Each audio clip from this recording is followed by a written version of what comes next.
Now we're on Daf Chav Dalid Omid Beis. B'mikra nidrush l'fanav l'achra mikra. The whole machlokas is whether or not you read the word going backwards or you read the word in the Torah going forwards.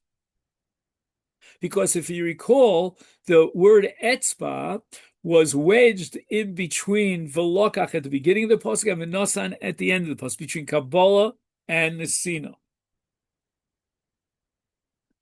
And therefore, according to Rabbi Shimon, the word etzba goes forward towards Nesina, and apparently, according to Tanakam, the word etzba goes forward and backwards. You move it in both directions. Therefore, the requirement of Yad Yamin, according to Tanakama, applies both to Velokach Kabbalah and to Nesina, putting the dam and applying it onto the Mizbech. Omer Abaye, Had Rabbi Elazar Reb Shimon. I'm going to quote to you a statement of Rabbi Elazar Reb Shimon.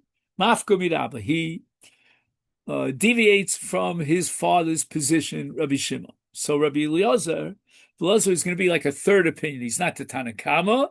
He's not Rabbi Shimon. He's got a third opinion. Umafka and Rabbanan, and it's against Rabbanan as well. The Tanakama, he rejects Rabbi Shimon. He has a third opinion. This Anya, we learned to the price. Rabbi Elazar, Rabbi Shimon Omer, Kol Makom Shenemar Etzva V'Kabbalah is Shina V'Kabbalah Pasul. If the word etzba applies to Kabbalah, then if he receives the dam in a mizrach, in a kli, with his left hand, it's possible. B'nesina kosher, paradoxical. It's what I call counterintuitive. Dafka in the sina, if he applies the dam onto the mizbeach with his left hand, it's kosher. We always thought that the requirements of Nesina are that much stricter and more severe than those of Kabbalah, and according to Rabbi Elazar, it's fakir, the opposite. But there's one case in the Torah where the Torah used the word etzba in one particular context, and it's referring to Nesina in that particular one in a lifetime case. And therefore, if in that particular case, we'll see it's Aaron Abanav, whatever it is, he did the Nesina with his left hand, it would be possible. And if he was Makabal the Dam with his left hand, it would be kosher.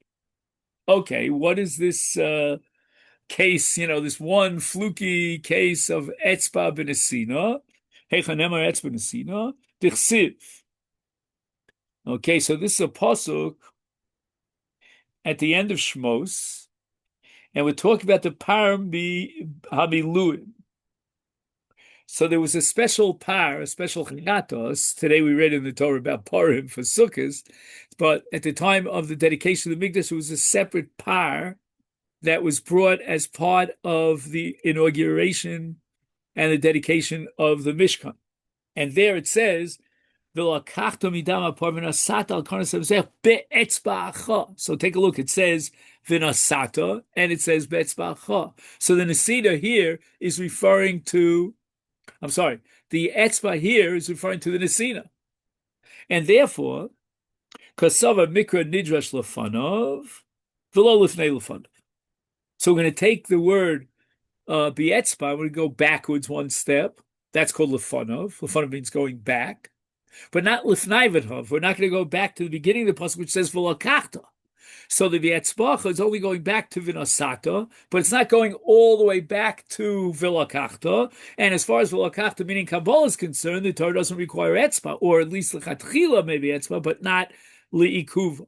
But in the case of Nesina, in that particular chatos of the Miluim, then the Nesina B'yad Yamin is Likuva, is absolutely required. We look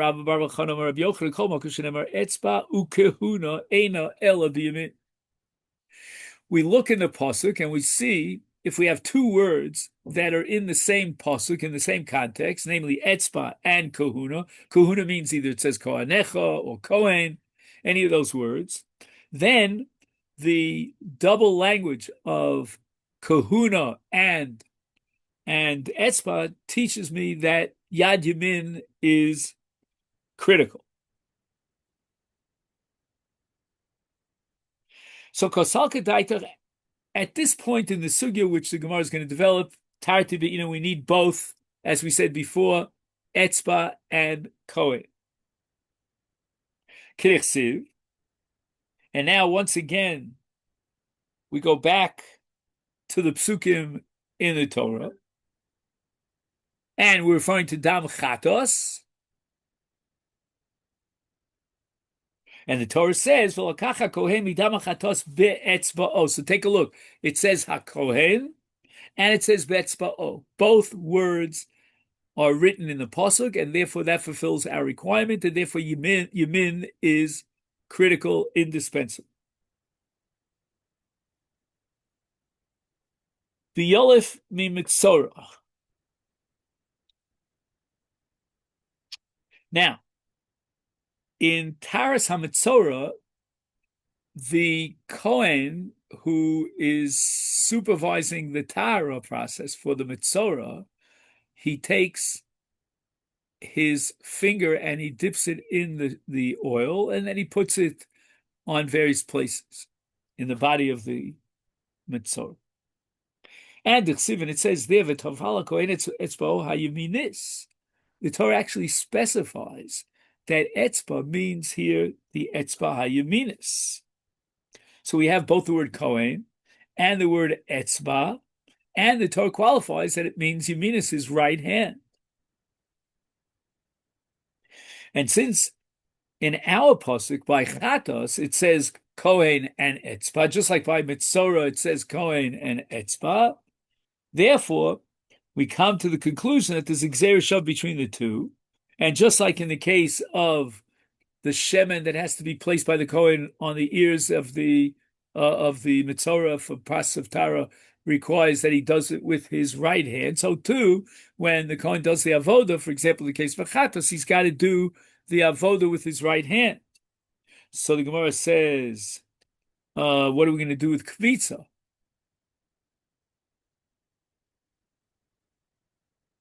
Okay, there are two different parts of kmitza. Let's see if maybe we should wait a little bit until we get into that whole story. But now, if you're saying that the only time yamin is likuva is only because it says both kohen and it says etzba, but in the case of kmitza, the Torah only used the word kohen, as it says in the second chapter of Vayikra. It says, "V'nefesh ki sakriv korban minchol Hashem v'vi'ah el b'nei Aaron hakohanim v'kamatz misham melokum." So, and there's no mention of etzma. It only says kahuna. And yet, nevertheless, we have a Mishnah in Masechta Menachos on Daf Vav that says kamatz b'smol apostle. Now, if you're telling me that you need both Kohen and etzba, then in the case of mincha we only have Kohen, you don't have etzba, then why does the Mishnah paskin that if the Kohen did the kmitza of the mincha with his left hand, then it's possible? Eloma Rava o etzba o kahun. We have to reinterpret the halacha that you could derive the requirement of Yad Yamin as an indispensable requirement from one of two terms, either Kohen or etzba. So therefore, in the case of Chatos, we have both Kohen and etzba, so we don't have to go. But in the case of Mincha, the Torah only has Kohen, it doesn't have etzba. That's enough to teach me that Yad Yamin is an absolute requirement. Abaye says, I have a problem. Because if you, Rava, are establishing that whenever it says Kohen, it means Yamin Likuva, then Harei Olacha say Varim Lekevesh. Okay, so after the entire process of Ritzli Karban means you had all four avodos, and then they had to take the limbs of the animal, let's say, for example, the Karban Tamid on a daily basis, and bring it up the Kevesh, meaning up the ramp, I guess you'd call it, in order to put it on the Mizbeach. And And the Torah says, "V'hikriv hakohen es hakol v'hikriv hamizbecha." So with regard to the Kohen going up to Kevesh to bring the limbs of the animal, the Talmud, up to the Mizbeach, it says, Kahuna. And what is the pshat in this pasuk? It's referring, as we said before, to transporting the limbs up the ramp to the Mizbeach. Utanana, yet we learned in the Mishnah. He tells you here that the Mishnah is in Masechta Talmud and Daf Lamed Aleph. Haregel shel yamin b'smolo ubeis ora lachutz. So the Kohen has to take apart the entire animal into its various segments, and each time he has to take up a different segment. There were 9 Kohanim actually who were in charge of taking up the Avarim up the Kevesh, and the first Kohen of the 9 would take up the head of the Talmud, which is the most significant, and he also carries the right hind leg. So he takes up the head of the animal up to the Mizbeach with his right hand, and the left hind leg he takes up with his left hand. Pretty busy guy. And these 2 limbs are the first. This is a sugya in Masechta Yuma at the beginning of the 3rd parak, I think, and it says there that these limbs were the first ones to be brought up and burnt on the Mizbeach. The head, because it's most important, so the Kohen has to carry it in his right hand. But the leg, okay, there's a whole complicated business here about how he carried up the leg, the right hind leg. So apparently they didn't want, the Torah doesn't want the outside of the leg to be facing the Mizbeach, so therefore they had to cover it. The Kohen would hold the leg with the point at which it's severed from the animal, and it faces its body, the part that was covered with hide has to face outwards.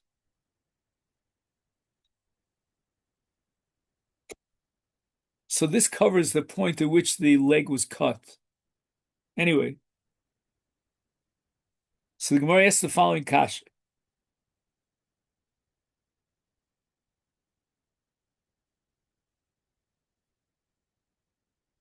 How could it be that the right hind leg would be carried by the Kohen, the first of the 9, up the ramp with his left hand, when you've just established, Rava, that whenever it says kahuna, it requires the right hand? And here, with regard to taking the parts, the limbs of the Talmud up to the ramp, it says v'hikriv hakohen. And Rava defends himself by saying, Kika Amina, when I said that, etzvo kahuda, one of the 2, that's bedavar machapa kapara dumya de mitzora. What I meant was that just like in the mitzora, the right hand for the nesinas hashemen is absolutely critical, and the Tara process is sort of held up, waiting to see if we will successfully achieve this goal, because that is critical. So too, the Nesinas Dam on the Mizbeach is critical, and we're going to use the Gzeir Shavat to Mitzora to derive that in the absence of Yad Yamin, if he does it with his left hand, and he Zorik the Dam with his left hand, then it's possible. But in the case of Kabbalah, I'm sorry, forget the word Kabbalah. In the case of Holochas Haivarim ala Kevesh ad la Mizbeach, that's not critical. We've already had the Zrikas Hadam, so we're post Zrikas Hadam, and therefore it's not something that is Ma'akev HaKapara. The Kapara was already achieved. And here we don't have an equation, a Gzeir Shavat to Mitzora, to teach me that whenever it says Kohen, it's Likuva. Therefore, when the Kohen takes up the right hind leg of the korban tamid up the kevesh, he can, again, but the evid at least, if he does it with his left hand, it's kosher. So Gemara immediately asks by Kabbalah, which is absolutely critical, and the kasev b'kahuna, and it's a davar makiv kapari. So we have all the requirements of critically, indispensably requiring Yad Yamin in Kabbalah, because number one, it says kahuna, and number two, it's a davar ma'akev.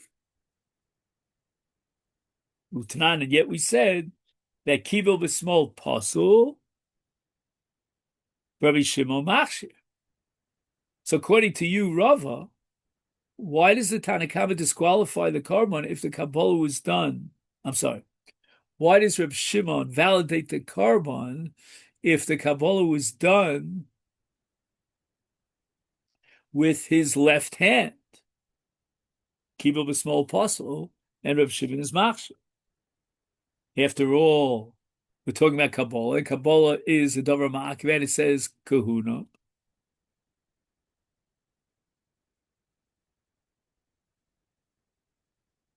Yeah, I was always wondering, and we're dealing with Reb Shimon. Reb Shimon was the one who said that Kabbalah is not like the other avodos, because theoretically he could have shechted the korban right next to the mizbeach and completely avoided Kabbalah. Anyway, Rabbi Shimon Tarti boy, Rabbi Shimon in his opinion requires both kahuna and etzba. And therefore, with regard to Kabbalah Saddam, we only have kahuna, but we don't have etzba, because etzba, according to Rav Shimon, is going on the v'nasa, not back above, behind him in Kabbalah, in the kibbutz. Fact, the Gemara, me boy Rabbi Shimon Tarti. Is it really true that Rabbi Shimon, in order to derive the conclusion that Yad Yamin is absolutely critical, he means both etzba and kahuna? For Tanya, what are you going to do with the brayso that says Rabbi Shimon Omer called Mokum Shenemer Yad Eino Ela B'Yamin, etzba Eino Ela B'Yamin? So you see that at least the word etzba will teach us the absolute requirement of Yamin, even though it doesn't say kahuna.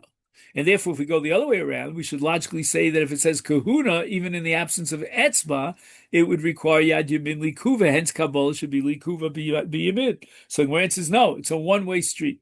Etzba lo boy kahuna. The word etzba is the main word that teaches me Yad Yamin. And therefore, once it says etzba, even if the Torah didn't reiterate that it's a Kohen, we know that it is Yad Yamin's likuva. But kahuna by etzba. But kahuna alone would not be sufficient. It needs etzba. And therefore in Kabbalah, since in Kabbalah it only says kahuna, it doesn't say etzba, therefore Yad Yamin is not likuva, and therefore if he was makabel adam b'yad small, then according to Reb Shimon it's machsh, it's kosh. But now we have a real problem. Because if you're telling me that etzba is enough, and etzba lo boy kahuna, so why did the Torah add kahuna?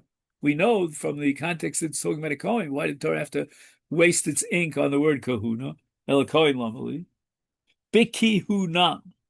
Now this I don't understand, because literally what the Gemara is saying is that the Kohen has to wear the big day kahuna at the time that he does the avodah, and that's absolutely critical. I mean, we know that. I don't know why we need this. Maybe there was a havamina.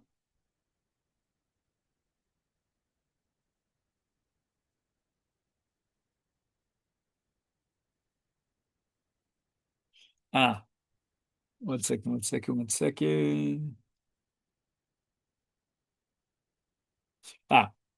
I'm sorry, I have to backtrack a little bit. The Gemara is Tekasha, Vela Kohen Lamali. So I said that Kohen Lamali was a question about Nesina.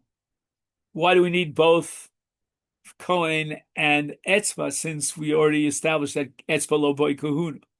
That's not the Gemara's question. I don't know why the Gemara doesn't ask that question, but the Gemara is asking a different question. Why does it say Kohen with regard to Kabbalah, v'lokach HaKohen? I mean, if you're telling me that Kahuna alone doesn't teach mitzli kuva, and therefore, even if he did the Kabbalah of Yad small, it's kosher. So why didn't Torah have to add the word kahuna? And the Gemara says, in order to teach me big day kahuna, kunaso aleim. And this is referring specifically to Kabbalah. And here again, if we introduce Reb Shimon Shita, that Kabbalah is on a lower level, because according to Reb Shimon, Kabbalah is not absolutely necessary. You can circumvent the need for Kabbalah if he shechs next to the Mizbeach. Therefore, we have a Havamina that maybe even if the Kohen was not wearing his 4 begadim, he would still be able to do the Avodah.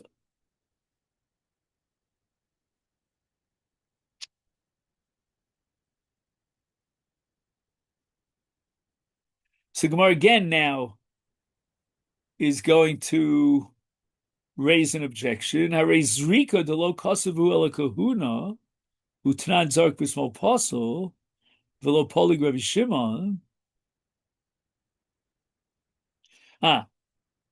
So what does he mean that by kahuna, by zrika, it only says kahuna?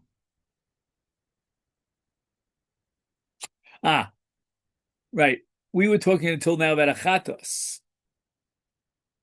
However, other kohanim, like for example in Olah, the Torah says v'zarku b'nei Aaron hakohanis dam al mizbech. There's no word etzba here.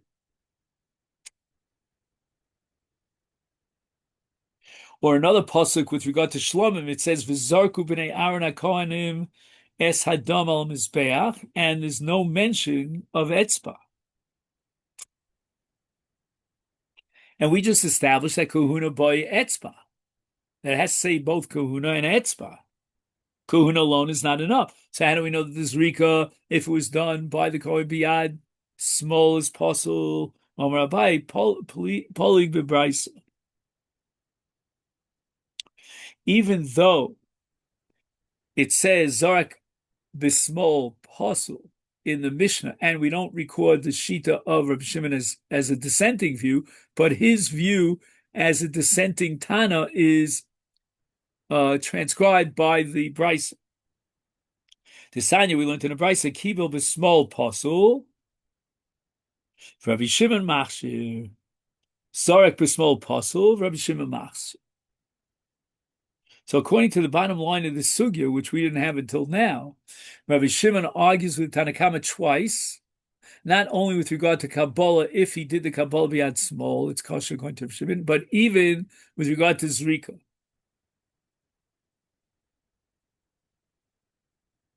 Ela hadi amarava, yad l'kmitza, regel l'chalitza, ozen l'ritzia, lamali, Mita Rabba Bar Chana Nafka.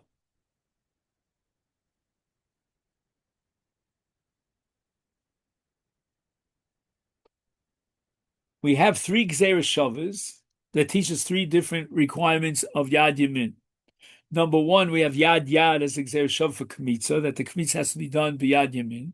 We have Regel Chalitza, that when she's the Yavam, and she takes the nail off the foot of the Yavam, it has to be his right foot.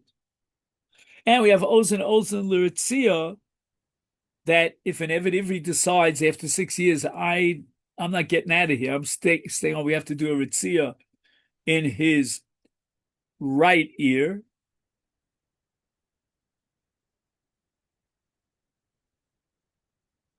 And in the case of a Mitzorah, the Kohen has to apply the Shemen onto his right ear. But in the case of Kmitza, why do I need this Gzeira Shava of Yad to derive a critical requirement of Yad Yamin for Kmitza? Why not derive it from Rabba Baruch Chama, that whenever it says Kahuna, which it does say with regard to Kmitza, then it requires Yad Yamin. Let's just go over the pasuk one more time. It says, "V'nefesh ki sakriv korban minchal Hashem el bnei Aaron hakohanim v'kamatz misham v'lo kumtzo." So it says B'nai Aaron HaKohanim.